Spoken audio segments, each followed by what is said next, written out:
Donald Trump is trying to steal $230 million from the government. He claims it's compensation for past investigations into him. Trump claims he has very little knowledge of the specifics and said he would give the money to charity. Donald Trump has promised to give money to charity many times, and it seems to never happen. He makes the promise, then people forget to follow up on him to make sure he actually donated the money, and then he ends up keeping the money. Donald Trump was also not investigated unfairly for his involvement with Russia. On June 9th, 2016, Donald Trump's senior campaign members and his son met with a Russian spy who offered them dirt on Hillary Clinton. This is a matter of public record and is not disputed by Republicans or Democrats. It has its own Wikipedia page. It is illegal to take foreign help like that in a campaign. Well, folks, Donald Trump is demanding $230 million from the federal government. He says the Department of Justice owes him damages for the trauma of the Russia investigation and the classified documents case. You know, those little misunderstandings where he actually did the things he's mad about being investigated for. According to the New York Times, Trump submitted complaints through an administrative claim process that often is the precursor to lawsuits. He expects a paid settlement. Well, if we're going to be extorted for investigating a Schneedle, let's refresh our memory to what the Schneedle did. The Russia investigation showed that Trump's campaign met with Kremlin operatives who were promising dirt on Hillary. Trump welcomed stolen emails, timed releases with WikiLeaks, and then lied about it, claiming he was the victim of a witch hunt. Poor baby. In the classified documents case, the FBI found over 100 top-secret documents at Mar-a-Lago. Remember, some were in a bathroom next to the Charmin? When the DOJ asked for them back, Trump's team hid boxes, lied, and moved them around while being subpoenaed. So now he wants $230 million for emotional damages, I assume caused by being held to the same laws as everyone else. He says he'll donate the money to charity. We're not sure if charity is a stripper or an actual organization. Even more cray-cray is the fact that the people who would have to approve the payout are Trump appointees. Some of them used to be his lawyers. Oh, and the settlement would not have to be publicly announced. So we're basically watching the government argue with itself about whether to give the president hush money for investigating the president. Ethics experts are calling it unprecedented, aka what the actual hell? If he gets the money, it'll come from taxpayers, meaning you and I will have literally funded his crimes, his cover-up, and his compensation for being crooked enough to have been investigated. It's kind of like a bank robber suing police for emotional distress. Sure, I held everyone at gunpoint, but the handcuffs were very uncomfortable. For Trump, it's simple. If you commit crimes while in office, that's presidential privilege. If you get investigated for those crimes, that's government persecution. And if you convince a bunch of morons to re-elect you, congratulations! You get to pay yourself. Stay tuned, folks. Next week, Trump's going to sue God for making Obama taller. Yeah. Well, Trump, I hope you're having the day you deserve. It used to be a grift, but now Donald Trump is just straight up stealing money from American taxpayers, and apparently no one has a problem with it. Your legal team is seeking $230 million from your own Justice Department now in response to the investigations into you. Is that something you want your legal team to do? I don't know what the numbers are. I don't even talk to them about it. All I know is that they would owe me a lot of money, but I'm not looking for money. I'd give it to charity or something. I would give it to charity. With the country, it's interesting because I'm the one that makes the decision, right? And, that decision would have to go across my desk. And it's awfully strange to make a decision where I'm paying myself. Trump saying that apparently $230 million is owed to him because he was investigated by the United States Department of Justice. So he plans on suing his very own United States Department of Justice, where he will be the one to make the decision whether he wants to sign off on whatever the figure is that he will be paid. Donald Trump has done nothing if not enriched himself since getting back into office. As of September, since Donald Trump got back in office, he's added an additional $4 billion to his overall wealth, making the most amount of money in his life in less than a year of being president, Donald Trump has made money hand over fist with all of his crypto coin schemes, suing different media entities off of the backs of everyday Americans like you and me. I just don't understand how any Trump supporter could be okay with this. And before you guys start to say, well, he should be able to make money, he's donating his presidential salary, and he said that he would even donate this money, he's fucking lying. He always lies. He's a fucking liar. Donald Trump and his alleged claims that he was going to actually donate his presidential salary. Not only did he not donate the presidential salary to the charity that he said he was going to donate to, he didn't even donate his entire presidential salary for the entire 4 years, just a portion from the first year. And on top of that, Donald Trump has been getting money from the American government while being president, even back to his first term, because Donald Trump loves to golf, and when he golfs at his own resorts. Donald Trump is a criminal, and he's stealing from the American people right in front of us, and he's going to get away with it because no one's going to stop him. I just want to know, how much do you think he's actually going to pay himself? Because I think that $230 million tag is going to be way higher. Donald Trump's approval is just absolutely crashing. Last week it was net -11. Now it's net -17. And when you look at the crosstabs, like his approval amongst 18 to 29-year-olds, it was once +5 heading right out of the election. Now it's -39. So basically a net negative 45-point swing heading to like a -50-point swing. So what's Donald Trump doing with all of this horrible data that he's getting? I'll go through more of the crosstabs in just a moment. Donald Trump went to the Oval Office as the White House is being decimated, as the East Wing is being bulldozed to the ground, and Donald Trump starts signing Bibles in a bizarre meeting with business leaders. And these are the Bibles that he sells for like $60 on a website, these sticky Bibles. And he holds up like the signed Bibles and he's like, I am declaring that grocery prices are way down. I have defeated inflation. And you have these business leaders there from like Fortune 500 companies like Adobe and IBM and others. And they're like going along with this also, because I think all these business leaders have sold out to people. All these right-wing oligarchs have sold out to people. But watch what he does in the Oval Office. Signed Bible by his side. He goes, grocery prices are way down, when we all know that's false. Especially the 18 to 29-year-olds who are now like net -40 on Donald Trump know that everything this guy says is a lie. Here, play this clip. Gasoline prices are way down. Grocery prices are way down. Energy prices are way down. Mortgage rates are down. We have a real stiff at the Federal Reserve. I can't help them. But he's going to be leaving soon. And inflation has been defeated. But even though his rates are too high, the economy has been amazing. And then during this bizarre meeting, he says that, the way we're going to help all the people who are suffering, all the people who are going bankrupt, the farmers who are going bankrupt, construction workers, manufacturers who are in a great recession, auto manufacturers who are getting decimated, Americans who can't survive right now, who are being psychologically tortured, living paycheck to paycheck. Trump's like, I think we'll maybe give some of these people a distribution from all of the tariff money we're getting in. We've brought in $650 billion from the European Union, $550 billion from Japan, $350 billion from South Korea. No, we haven't, Donald. You've not brought in any of this. These countries have said they're not giving you this money. This is yet another fake deal. You're making this up the same way you claim you've brought in $17 trillion and you say that you're going to bring in $20 trillion. Quite literally.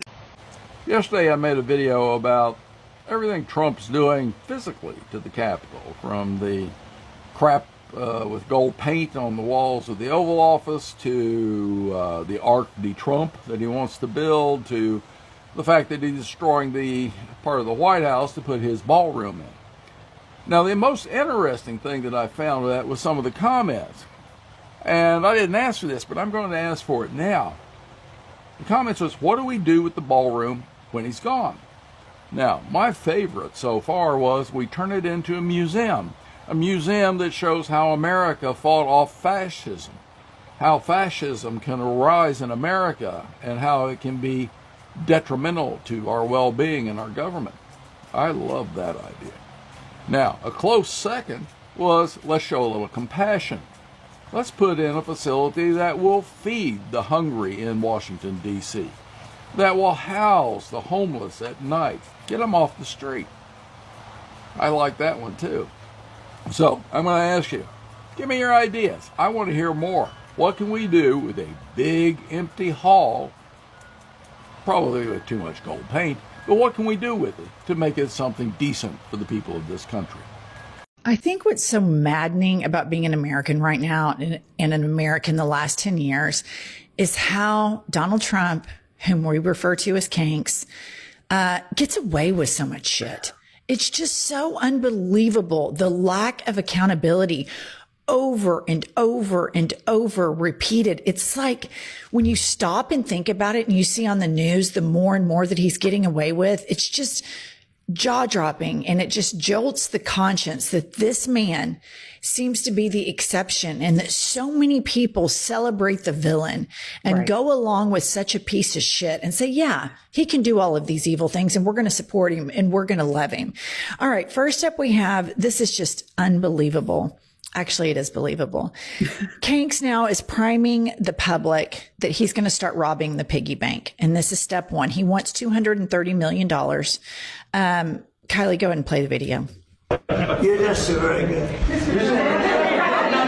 Follow up on her question to you, because the New York Times is reporting that your legal team is seeking $230 million from your own Justice Department now in response to the investigations into you. It could be. Is that something you want your legal team to do? I don't know what the numbers are. I don't even talk to them about it. All I know is that they would owe me a lot of money, but I'm not looking for money. I'd give it to charity or something. I would give it to charity, any money. But look, what they did, they rigged the election. And as you know, we had, in one case, 60 Minutes had to pay us a lot of money. George Slobodanopoulos had to pay us a lot of money. And they already paid. They paid me a lot of money because what they did was wrong. And, when somebody does what's wrong. Now, with the country, it's interesting because I'm the one that makes the decision, right?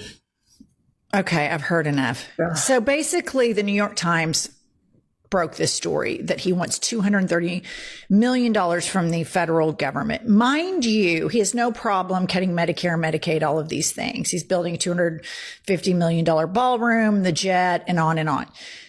This is such a massive scandal, but it goes back to how I started the episode. This guy just gets away with everything, and this just gets kind of sifted through the news cycle, and we go on. But in my opinion, this is much bigger than him wanting just the 230. He is priming the public that everything in the federal government is to service him. The Treasury, the DOJ, which we've already seen, all branches of government, all governmental agencies are his personal concierge service. And now the U.S. Treasury is going to be his piggy bank. What infuriates me about this, all of it, the corruption, the bullshit about it, Merrick Garland, I could go on for an hour, but he has the examples of CBS and ABC through George Stephanopoulos because they obeyed in advance. They didn't stand and fight, and it empowered him to do all this shit. It enrages me. You're 100% correct that the industry titans, the universities and the law firms, and even Trump himself has said, I didn't think it would be this easy. I thought we'd get more pushback. And that's pretty telling. It's incredible how quickly people become cowards. I'm shocked that you ascend and you're the head of a university or of a law firm or a CEO, and you've done so well in life.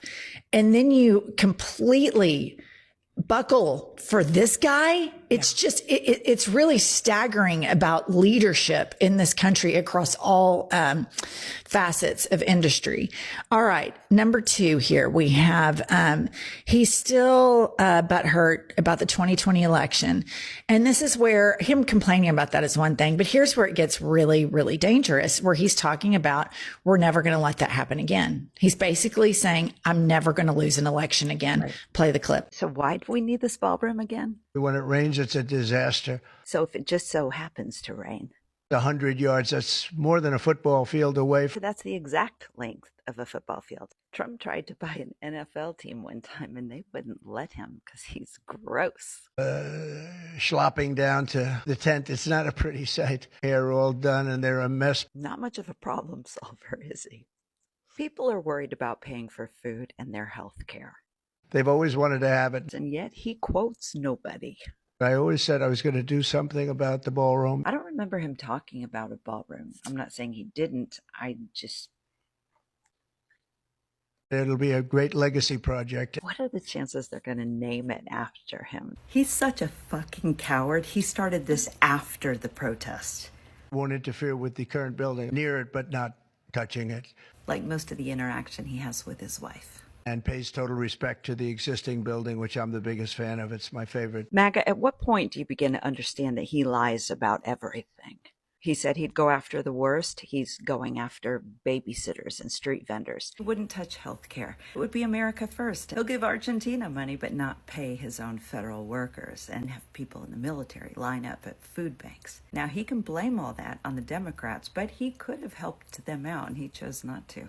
The Epstein files promised he would release that, but no, he had the DOJ lie to us about it. Never once talking to the victims. Any of this just kind of get to you a little bit. Who the fuck needs a ballroom? Are you gonna go? I'm not going. Constructed in 1902, the East Wing houses the office of the First Lady. Well, she's never there anyway. I wonder if she's still boning that security guard who worked at Tiffany's. Remember when the Obamas greeted the Trumps at the White House and the gift was something from Tiffany's? As well as the visitor's entrance where the public can begin tours of the executive mansion. Melania said she looked forward to giving tours again once the construction was done, but tours have been put on hold indefinitely. Expected to cost $250 million. I thought it was $200 million for the ballroom. Now it's $250 million. The ballroom will be larger than the White House residence itself. This room holds 88 people. New one will hold 999 people, which is a difference. There is a difference, he's saying, between 88 and 999. Why not make it 1,000? I didn't want people to get concerned because that's getting big. In his mind, this makes sense. We'll have the most beautiful ballroom in the country. Says the man that decorated this. You'll have drinks, cocktails, everything on this floor. I would say he's doing the shape of a woman, but, allegedly he likes them more built like. So it's going to be a lot of fun. You know what? At this point, the irony of it all isn't even funny anymore. There's absolutely no humor in the situation at all. I used to be able to actually find points to laugh at, and now it's fucking dry, because when the White House officially announced that the President of the United States on the 21st day of a federal government shutdown was going to be had begun the process of adding on a 90,000 square foot grand ballroom to the left wing of the fucking White House that cost approximately $250 million, I was waiting for the Republican backlash. I was waiting for the Republican outrage. Where was it? Why did I not hear of it? Because it's one thing that Republicans cannot stand is the use of millions of dollars for frivolous things. So why am I not hearing your voices? See, my thing is Republicans absolutely cannot stand when you say that racism is the driving force behind their fucking selective outrage. They can't stand when you say that. They always want to be like, it's not about race, it's not about race. But when it was Obama back in 2010 and he was remodeling the fucking Oval Office, all he did was change out the fucking couches. And the backlash that he received was like no other. Mind you, this is something that all presidents do. Mind you, in today's time, the president of the United States, who literally stated out of his own mouth that if there was a federal shutdown, that all of the blame falls on the active president, is literally spending $250 million on an add-on of a grand ballroom. And his citizens, his American citizens, are trying to see if they could get in on a fucking $41 Aldi's deal for Thanksgiving, because they literally cannot afford anything else. And there's no outrage. There's nothing. There's nothing at all. None. All of the Republicans that had so much to say about Obama and his choice in remodeling the fucking Oval Office, they're silent now. They're silent now. You had people like Meghan McCain literally quoted on Good Morning America. I don't know. I just don't know why it needed to be redone. You understand? This is what Meghan McCain, the daughter of Republican Senator John McCain, speaking out about the facelift on Good Morning America. She continues on and saying, I'm sort of against the ultimate casualization of the White House and the presidency, but this fucking grand ballroom is literally being added on by the behest of the current president. You understand? This casualization that's being done right now is at the request of the current president, but I don't hear not one fucking Republican speaking out on it. Why? The funny thing about it is he himself anticipated some fucking backlash, which is why in the official statement, he made sure to try to put the blame on the left. He tried to say that the left are clutching their pearls at the fact that this man, you understand, is spending $250 million on a remodeling project for the White House when his American citizens can't fucking eat. They can't eat. They can't pay their bills. He's also in the same breath, letting the people know that he's trying to figure out a way to not give them their back pay. He's already begun fucking laying off some of the federal workers that were still holding on to their job by a fucking thread. And nobody's saying nothing. Y'all are all silent. Everybody's complacent to this fucking man. So to all of the Republicans, all of the MAGA supporters who swear that it's never about race, explain this shit and explain it quickly. Explain this shit and explain it quickly, because if it was Obama and when it was Obama, you had a lot to fucking say. You had a lot to fucking say. You understand? The man who literally gave us the best fucking economy since the fucking 2008 recession. You understand? Y'all had a lot to say about him wanting to fucking remodel the fucking Oval Office and switch out some fucking couches. But y'all have nothing to say about this man who literally demolished the left wing of the White House to add on a grand ballroom. You have nothing to fucking say? You're not against the casualization of the fucking White House? Why? Why? But we know why.